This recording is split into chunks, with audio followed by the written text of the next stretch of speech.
Welcome to the Raspberry Pi Foundation's Digital Making at Home stream for the 20th of May. Nice to see you all here. It's really great to see so many people joining us from all sorts of different platforms all over the place. Our theme this week, everybody, is entertainment, if you remember. But before we dive into our Code Along this week, we've got a special guest here from Coder Dojo Foundation, Nuala. And she's here to tell us all about how you guys at home can get involved with this amazing new international competition we've got called Coolest Project that's running. Obviously, this year we've had to do it slightly differently. So how are you, Nuala? How are you today on this sunny spring day? Yeah, really great, Mark. Thanks for having me on the call. And yeah, it's great to be able to share about Coolest Projects today. Cool. It's really great to have you on. I mean, I love Coolest Projects. Obviously, you can tell I'm wearing my Coolest Project shirt today, just special for you. So for all the folks at home who may not know, who may not have been involved in anything like that before, can you tell them like what Coolest Projects is? Like, what is it in its core? Yeah, definitely. So Coolest Projects is a creative technology showcase for young people. So usually we run it as an in-person showcase where young people share their projects that they've coded with other young people and also the general public. So usually we run 3 events like this every year in the US, in the UK, and then we have a big international event in Ireland. So obviously this year with the restrictions in place for so many people due to the pandemic, we've decided to bring Coolest Projects online so even more young people can take part and have the opportunity to share their projects whilst they're at home. That's awesome. I love that. I mean, I'm a big fan of Coolest Projects. I think the community aspect for me is the biggest thing. The fact that like everyone comes together and we're celebrating all these amazing things and amazing ideas that young people have had and brought into reality. How are you planning to showcase the work this year when we go online? Because it should be, I mean, it will be very, very different. So what sort of plans have you got? Yeah, so definitely. This year, we're having the showcase as an online gallery. So for Scratch projects, we'll use a Scratch Studio. And then for the other categories, young people will be able to enter a 2-minute video where they present their project, share their code, and talk through their idea and just tell us how they came up with the idea and what they made. So this is going to be, as I mentioned, an online gallery. So anyone who enters their projects will be able to see their work live on our site. And then they'll also have the opportunity to see other young people's projects and videos that way as well. So even if you can't participate this year, you'll have the opportunity to see other young people's projects and get ideas and inspirations. So everyone can learn from each other as well. That's cool. That's a really cool way to do it. I quite like that. Like the idea that you have a project that you build and then you sort of like make a short pitch about your project, explain how it's all done, explain what it's for. Sort of like they're really useful sort of world skills for young people too, right? Like that's how it works in the tech industry is you have to be able to give like what they call an elevator pitch for your projects and things like that. And I think that's super handy to be able to give those young people those skills. So who can have a go at Coolest Project? Like what kids can participate? Is it like any kid in the world can have a go? Like how do we do it? Yeah, so anyone up to 18 years of age can take part. So regardless of where you are in the world, any young person is welcome to join. So it's free to participate. And even if English isn't your first language, you can submit your video and add subtitles. So there's lots of opportunities there for young people to take part. Amazing. That I was going to ask next is like, so if you don't speak English as a first language, you can add subtitles in English and that's totally fine. That's awesome. Yeah, definitely. And you can also have, if you have someone there who might have English as a first language, you can also have a translator in the video with you if you find that easier as well. Awesome. That's super cool. I love that. Nice and inclusive. And so what sort of projects can young people put into Coolest Projects? So there's sort of certain categories they can fit them under? Yeah, so there are 5 categories. So those include Scratch, web development. So that's HTML, CSS, JavaScript. Then there's also mobile applications, hardware, and then we have an advanced programming category, which is for projects that use more complex languages such as C++, or maybe use multiple hardware APIs and multiple languages, things like that. Cool. So all levels of projects are encouraged, and your project doesn't need to be 100% finished for you to enter. So even if you're working on your website and you haven't finished yet, but you still want to show it off, you're more than welcome to take part. Cool. That's awesome. And so when you enter this year, I understand it's a little different in the sense that once you've entered your project, then that's it's locked down in a sense. So like you'd want to get it to the point where you're happy to enter it before you do that, though. Is that right? Definitely. So in previous years, young people could register and then update their project as they went ahead of the in-person event. But this year, because it's an online showcase, your registration is really your project submission. So really you want to have your project as finished as you want it to be for the showcase before you register. And young people have until the 28th of June to submit their projects. So plenty of time to work and mess around with your project ideas and get it in a place where you're really happy to showcase it to the world until then. Bro, that's a really nice long window to get your work done as well. I think that's a nice sort of thing. And that's really cool. It's going to be interesting to see what sort of things people can sort of produce in that amount of time working in like distributed teams as well, which would be really interesting, I think. I think it's going to be awesome. So where can we point kids or parents who want to find more information about Coolest projects and sort of start working out what their project might be or how they can register? Yeah, so we have the link just below here. So it's rpf.io/reg-blog. And that'll bring you to our blog about registration, which gives you updates on the categories and how to enter. And we have a lot of resources, including a video explaining how you can put together your own videos for submission as well. So that's really useful input there. And also be sure to follow us on social @Coolest Projects if you want to stay up to date with all the latest updates and resources that young people can use as well. That's amazing. That's really cool. Thanks, Nuala. That's super interesting. I'm really excited to see Coolest Projects this year because like the pivot that we've all had to make, I think bringing that into Coolest Projects as well, we're going to see a lot of really interesting stuff come through, interesting ways of working, new interesting ideas. We've all had a bit of a perspective shift as well. I think, it should be something really awesome this year. I'm really, really looking forward to seeing it. Put me down as a judge, by the way, if you need anybody. I'm more than happy to do that. I will indeed. Perfect. Awesome. Amazing. Cool. All right. Well, my pleasure. Thank you for giving us your time today. That was really cool. Thanks, Nuala. So that's great. We'll catch you later. See you. See you later. So everybody else, that was Nuala from the Coder Dojo Foundation. If you're interested in joining Coolest Projects, like we said, pop across, have a look at the reg-blog at rpf.io, and you can get some more info about how to get involved with that. Remember, you can do it in groups. You can all work together like we're working together today, right? So you can all do those sorts of things at home. Don't feel sort of put out by the fact that we're not all in the same room together, because like as we say, we don't all have to be in the same place to get together and make cool stuff, and it's the same for Coolest Projects. So I'm really looking forward to seeing what some of our community here at Digital Making at Home can produce.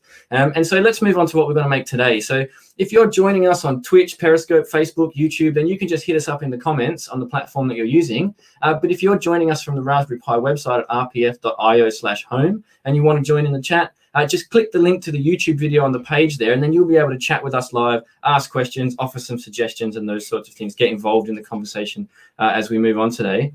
So our theme again this week is entertainment, and Christina had a video this week that helped you make a clone of like the classic 1979 Atari game called Adventure, which is still one of my favorite games ever, even though it's older than I am. It was probably one of the first games that I ever played as a youngster, and I really, really love the idea of it. And I think being able to make that this week was super duper cool. So we're going to do that in the live stream again. We're going to take that finished project and we're going to be jumping off from the finished project that was there. So if you watched the video with Christina and you got all the way through to the end of the project instructions on the project site, awesome, that's where we're going. But if you didn't manage to get that far through, or you didn't do that video this week, don't stress whatsoever. We've got the rpf.io/dm-adventure. If you head over to there and sign into your Scratch account, you can just remix this version of it, and you'll be able to jump straight in with me and Jimmy, who I've got on the line today. So you probably might remember Jimmy from the last live stream we did about Mindful Meadow. He's here again with us today. How's it going, fella? What's up? Hi, it's going good.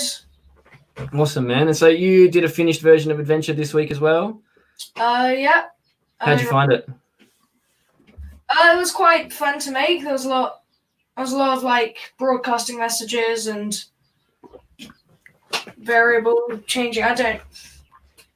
There's lots of different bits and pieces in it, right? When you're making a video game, it's quite different to sort of making a simple project like our Mindful Meadow. Video games have a lot more interactive parts, right? So you have a sprite that touches another sprite that has an effect that does a thing. We built an inventory in it as well, which is probably new for a lot of the younger folks working in Scratch. They don't use lists to build inventories a lot. And so from your game, have you got any ideas for the live stream this week where we can sort of beef it up a bit and make it a bit more interesting, a bit more exciting to play? Well, yeah, I had some ideas earlier. So, what we could do is we could add in a health bar so that when you get attacked by enemies, you don't just die instantly. Yeah, nice. We could add in a potion that heals you. Yeah. And we can add in a weapon to sort of like fend off against enemies. Nice. I like those ideas at tops. All right, cool. So let's start with the easy one, right? So the idea that you've got Insta-Death when you start playing the game is not so much fun. Like as soon as you touch one of the little red enemies in the game, I think you just die. That's it, game over. And so I think it's not a common thing to have in video games unless you're playing a roguelike type video game that's incredibly hard. So I think we can add some health bar to you. So we'll add you sort of like a health stat that will drop down rather than just disappear the game when you get hit by an enemy. That one's a pretty easy one to do. And I think from there, what we'll do is we'll add a pickup that's a bit like the coin in the game that will help beef up your health. The weapon, we can definitely do that. That's fine. We can make some conditionals that mean that when you've got your weapon on you, you can attack the enemies rather than be attacked by them.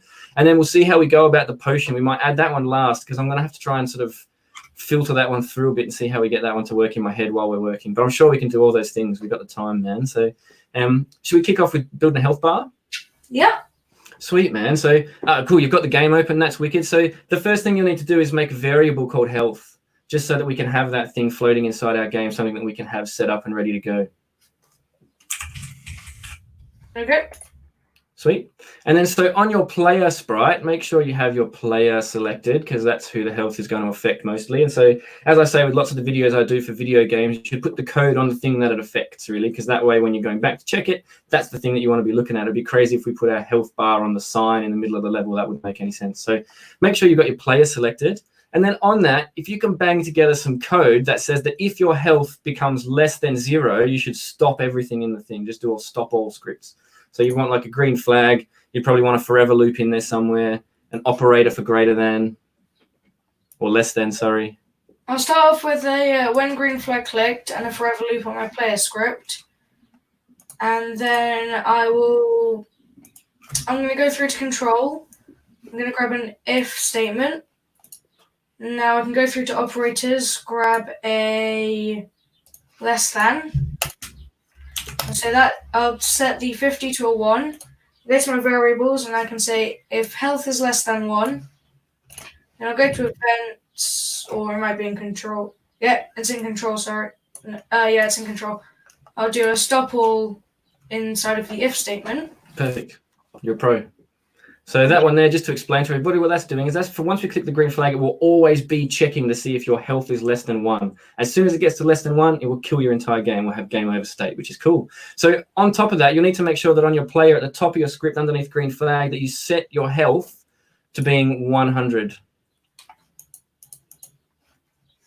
Right, so I'm going to go down to variables and I'll grab a set coins to 0. And what I can do is I can drag this on and I can change the coins to health. And so that's 100. Cool. Fantastic. So what we got there is once we start our game, your health will get set to 100. It's always going to be checking. Once we get down to 0, it will stop the whole game. I mean, we could change that so it just changes your lives by 1 if you wanted to, rather than do stop all. You could just say if it gets less than 0, then you would have change your lives and then set health to 100 again. I mean, we could do that, but maybe we'll add that a bit later, man. There's no stress to do that right now. We've got our health bar. And then so on your enemy, which is the other thing, that's the other side of your health, right? So your player has the health. We set the health to be full at the beginning of the game. And then on your enemy sprite inside the game, the guy who's going to take your health, rather than have it kill the entire game in your code once you touch that enemy. So you see inside your code, you've got an if, which will be if touching player. Yeah. And then down there you'll have it like you just say, play a sound, say something, and then stop everything. Right? So we don't really want it to stop everything. What we want it to do is just drop your health by a certain number. And it depends on how hard you want your game to be. I mean, if you drop your health by 5, it will take a little longer for you to go completely down to 0. If you drop it by 10, it will take less time. It's up to you what number you use. Like I'd say something low to make it easier for your beginner players, like 5 or 10. So you'd pop that into your if touching player, remove the stop all, and change it to drop health by a little bit. I can grab a change health. I'll remove the stop all, and I'll set this to about -10. Awesome. Cool. And so what we've got there is if touching the player, he should drop down. So if you start your game, we should be able to check those two things are working together. Yep. So. And then just drive straight into that enemy.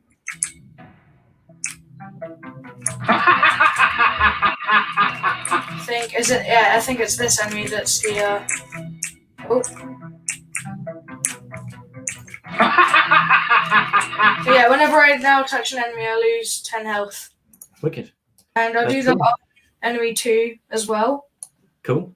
The enemies work in the same way. And so I'll say health and change by -10. Here we go. And now if I begin and I went over to the enemies, it would always decrease my health by 10. Nice one, man. That's cool. So now we've got a health bar that's dropping down, which is like a little bit more forgiving than just instantly dying as soon as you touch an enemy, which is like not as much fun. Let's have a thing that can beef your health up again. So saying they'll be able to pump you up a little. Add a new sprite, dude, something edible. So I'll go into choose a sprite here at the bottom right. And I'll go to food for something edible. And I can just use like some bread. Cool. So we've got our bread. Yeah, awesome. So he's going to pop in there. So what you want to do now is we're going to cheat a little bit because we're coders and we work smarter. We don't really ever work harder. So if you go to your coin, you'll be able to copy all the code over from your coin to your bread because it's basically the same thing. It's just the effect that will be different. Cool. So now we check your, there we go. So we check your bread. You can do a block clean like that. That's perfect. Nice one. And so what you want to do now is pick a different room. So what we can do is instead of say room 1, room 2, we're going to do something a bit cheeky. Make a new variable for this sprite only and call it appear. So it's like this sprite only underneath the name. There we go. Yep. Perfect. So underneath your green flag, have set appear to a random number between 1 and 3. So I'll have set appear to 0, and then what I can do is I can go into operators, grab a pick random, and I'll set that anywhere between 1 and 3. Cool. So now we don't know which room it's going to show up in. And now in your if-else statement under there, if you just pop the second variable appear, if room equals appear, then show. Sweet. So what it's going to do, we start our game. It's going to pick a random room inside your game between 1 and 3. And then if the random number, once you get to that room, it should show the bread. So we might have to run through a couple of rooms on our test here, but that's fine. So the next thing you want to do is put it in a place it will always show up and maybe drop its size down a little bit. So I'll set the bread size to about 50. And when I was scrolling through the backdrops there, I was just making sure it fits everywhere, and it does. Nice. So that's good now. So now if I begin, okay, it's not in room 1. It's not in room 2. Oh.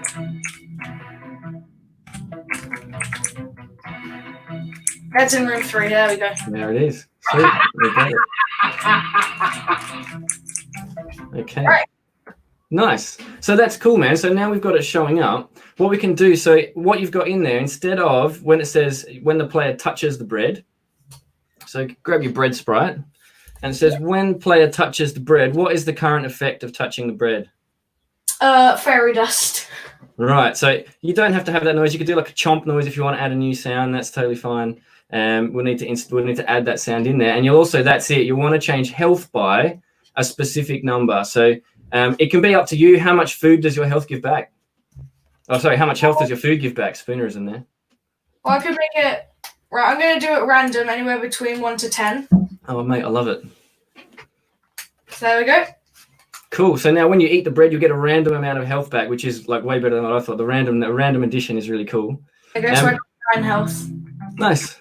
That's cool. I love it. I mean, are you above 100 health now? Yeah.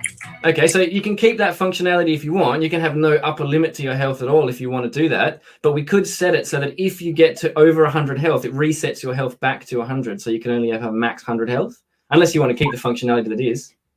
No, we can do that. So I can do this. I can grab a when green flag clicked, and I'll grab a forever loop, and I'll attach that on. And then I can go to control. And I think, do I want an if statement? Yep, sure do. And then you'll need an operator. And then operator, I'll grab a more than. I'll put that inside the if. I'll say over, like more than 100, and if health more than 100, then set health to 100, so you can't go above 100 now. Spot on, mate. Perfect. Well done. There we go. That's it, man. So now you've got bread that's going to show up in a random place that you can eat, and it'll add health, and your health should always be 100. It should always maintain that sort of top level of 100 once we start the game. It's gone to 103 right now. All right, let's check it out. So click the green flag again and make sure that that script that's checking for your health. There we go. So now it's yellow. Has it dropped back to 100? Yeah. Cool. So we've got max health. I think I need this script inside my player script because it's hiding the bread, which stops any script working. So if I put that there, should. There we go. I can't go above 100 now. Well done, man. Perfect. That's really cool. And so there is more than one way to skin that cat. You could also put that forever loop that you've got, or just the if statement, underneath the collection of the bread, and then it will only run it through that script. But the way you've done it means that no matter what you do, no matter how many things you take, your health will always maintain 100. So you've built a universal maintenance on that health, which is a really much more efficient way to go than adding it into every other script. So well done there, dude. That was real clever. So that's food. We've added health, right? We've also added food, so you can beef your health back up if you start losing that by touching bad guys. And then later, maybe we could add traps or something to our game, which could take health. There's a whole bunch of things we can do with health now that we've got it. How about a weapon? You want to add a weapon, right? Something that you can use to take down the enemies rather than be taken down. So I can choose a sprite again, and I'll probably have a wand as my weapon. Cool. And I'll do the wand with a star at the end. Nice one, sweet. And I'll scale it down a bit because it's about 4 times the size of our player. Amazing. I'll set that to about 60. Okay. Cool.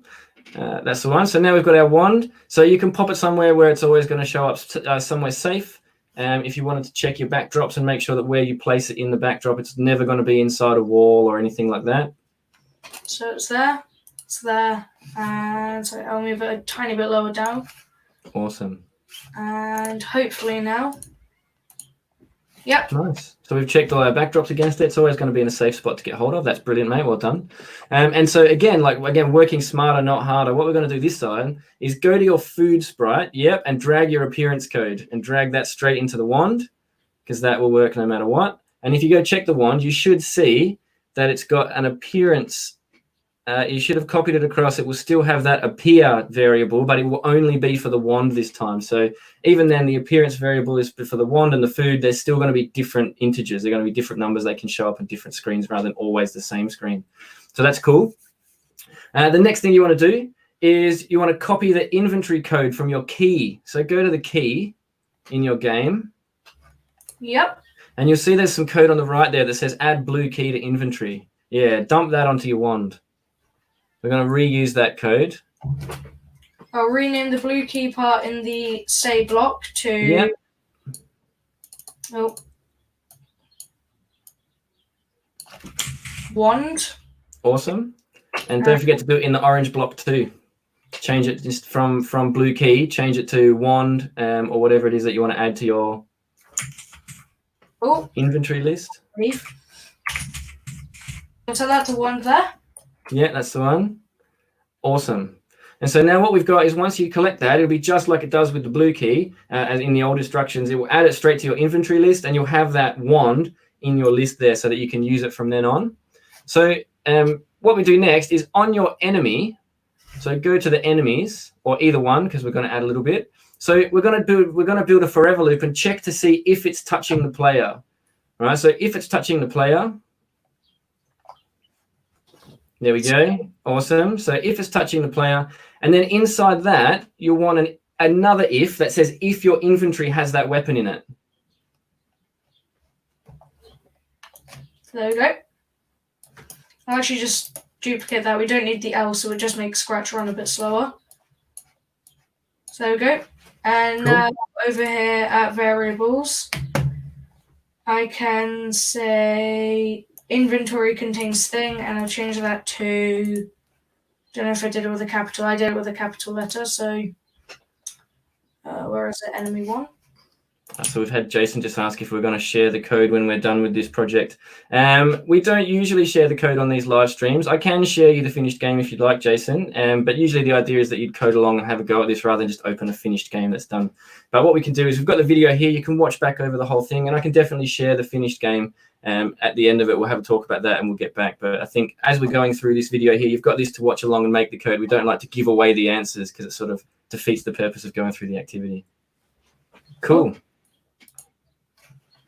All right, okay. So I've got my inventory contains wand. So now all I want to do is, do we want the enemy to just kind of disappear, or? That's up to you, mate. So if you do want him to just disappear, you can have him play a sound that sounds like someone dying and then have a hide and a stop other script in this sprite so that he just sort of disappears. Yep, so I'll have I'll put in a hide first of all.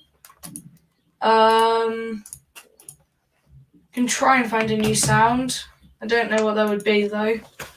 There was a couple of screams, I think, in there. You could try a different scream, maybe. There we go.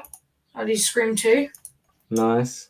So I can now go to sound. I can say start sound scream 2. I'll put that above the hide, and then I'll just go down to control and grab a stop this script. Okay. Other scripts in the sprite, and then I can just drag this onto the other enemy code. Cool. So what we'll do though, before you go across, go back to your other enemy. We'll streamline your code a little bit because I've got an idea that might make it a bit smoother again. We might be able to remove some extra bits out of it. So if you go to in the bottom right there, you've got the forever if touching player, and it goes down to like how you kill the player. Yeah, that's the one. So if you take your change health by 10 and put that in the else. There we go, nice one. And then you take your if statement out of that other one. So just the if wand is in your thing, yep, and pop that into your top part. That's the one.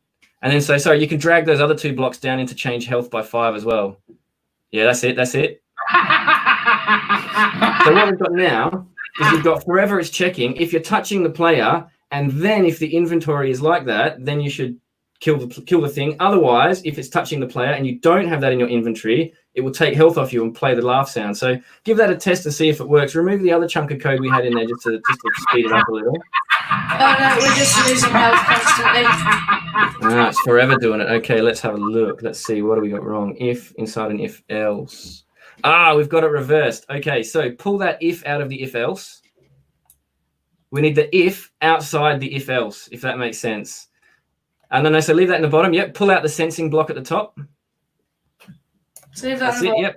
Pull that, that's it. Swap the orange sensing block in.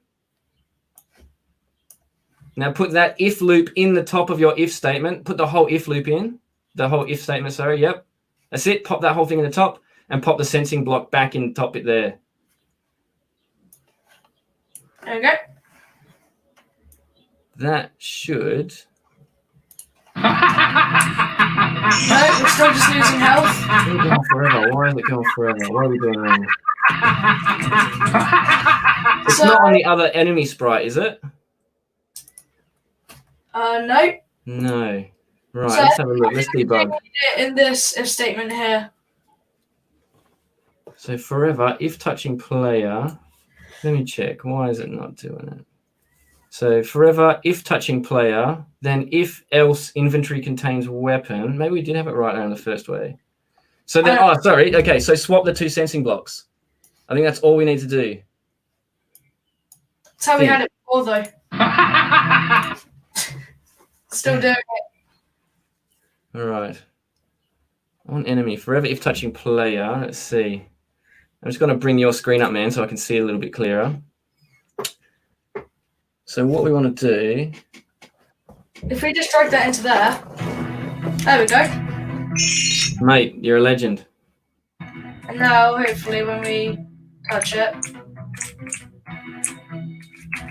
there we go. Lose some health. Brilliant. Well done, man. That was a good solve. That was brilliant. There we go. So I can now go quickly test the wand code. So jump forward here. Oh. And there's the wand. I'll heal up. grab the wand, and still don't like it. Still doesn't like it.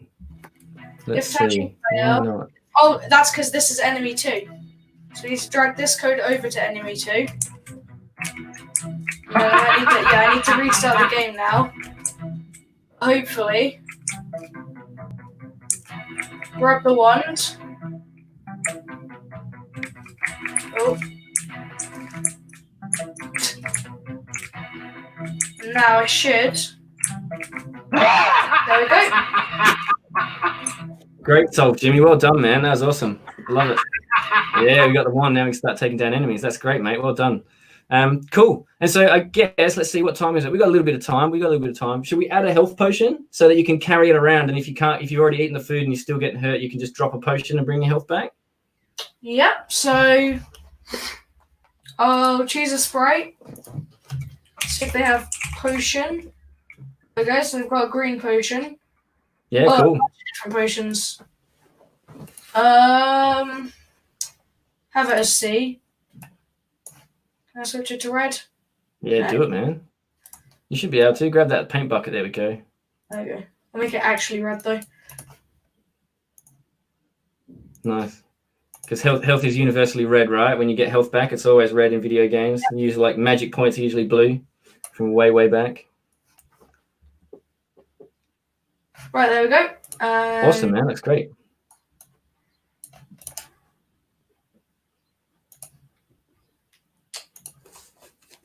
Right, anyway, so yeah. So I've now got my red potion. Cool. Can just take the random room code from bread and put it into the potion. Yep. So there we go. And I can try and find it on potion. It's not here. Try that again. Wait for the wiggle. There it is. There we go. And I'm zoomed out very far. Right, here we go. Awesome. Cool. And then you might as well pull the inventory code from weapon. So from the wand, you can pull your inventory code from there. So like add it to your inventory. So, yeah, there we go. That's it. Don't forget to change all the names in it. So, it hasn't worked again. Right, wobbles.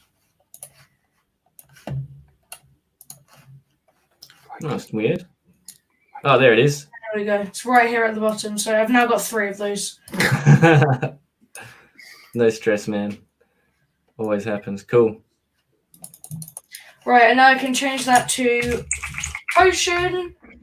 I can say you have the potion. There we go. Awesome. So what we're going to do with this one, we'll go back to your player. And then when your green flag is clicked, so we're going to add another little one when green flag is clicked. And then this one, we're going to wait until your inventory contains the potion. So we'll grab a when green flag is clicked from events, go down to control, grab a wait until, then go into variables and grab a inventory contains, and I'll just say potion. Yeah, making sure you got all the caps in the right places as well, because it likes the caps. It needs to know. Capital. Cool. And then so what we want now is this will be a forever loop, right? So bang in a forever, and we're going to have it check for a key press. So choose the key you want to be like drink your potion, and we'll put that inside our forever loop. I'll set it to E. So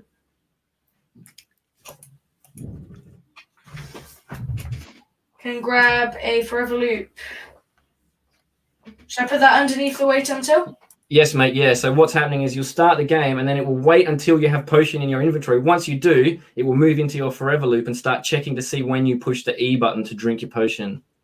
So if key, say E is pressed. Awesome. And then you'll have it just like change your health variable. So have it shift your health up by whatever number you want. It can be a solid number. It can be a random number again if you'd like. It's totally up to you. I'll do a solid number this time. I'll do 10. Cool. Then go to delete. Oh, you won't need to. So just stop this script. Oh, yeah. Okay, right. So I can go into events now. No, sorry, control. grab a stop all, change the all to this script, and now we have our potion. I'll go take some damage really quickly, and then we can test out if it works. There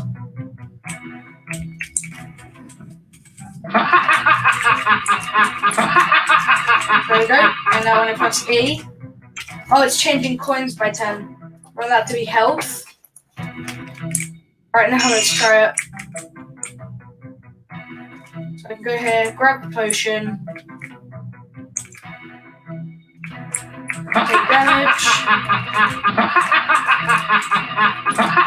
There we go, and now when I press E, yep, I heal myself up. Well done, man. That's awesome. That was wicked. Cool. We got everything in. That was great, man. And so from there, like what other stuff, like if you wanted to add it, we'd add a few more levels, I guess, right? And then we'd have to change our random numbers on all of our appearance code.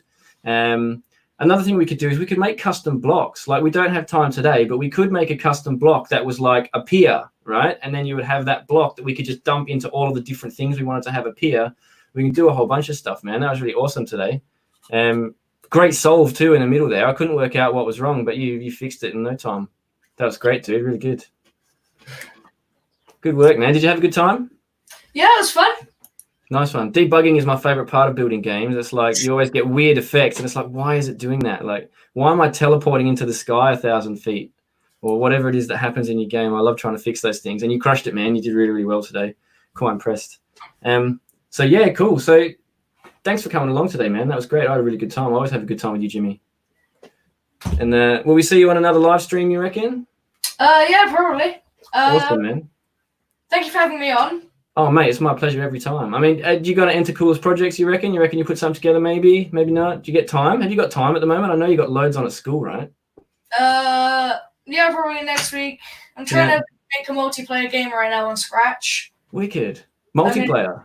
Cloud variables. Yeah. Nice. We should do a live stream on cloud variables, man. When you got your multiplayer game going, you should come on and show us how you did it. I reckon everyone would love to see the stuff that you're putting together. Yeah. Awesome, dude. All right, cool. Well, thanks for coming along this week, man. Hopefully I'll see you again soon. Thanks for having me. Bye. My pleasure, man. Catch you later, Jim. Okay, cool. So that was nice. That's a really nice live stream there, everybody. I hope you sort of picked something up from that. That was really nice. I mean, when you saw us debug that code there, like I thought in my head that it would work. And then when we tried to get it going, it didn't quite pull it off right. But Jimmy managed to go all the way through and work out exactly where the error was. So that was a pretty nice bit of work there. It was good. And so thanks for tuning in, everybody. Remember, coolestprojects.org. You could go along and get the Coolest Projects blog as well if you want to have a look and get some more information like Nuala was talking about before. Keep making cool stuff, everybody. Keep producing things and handing them in at rpf.io/home. We love to see all the really cool stuff that you guys are making. And if you make something really awesome, enter it in Coolest Projects. Why not, right? Like you can have your work showcased with the community here at Raspberry Pi, and lots of other young people all around the world can see the stuff that you're making, get inspired to make their own awesome stuff. And we can keep making that community even stronger, which is something I think all of us need right now. So thanks for watching, and everybody. We'll see you again, same time next week, 2 p.m. British Summer Time on Wednesday. And yeah, keep making excellent stuff, everybody. We'll see you later.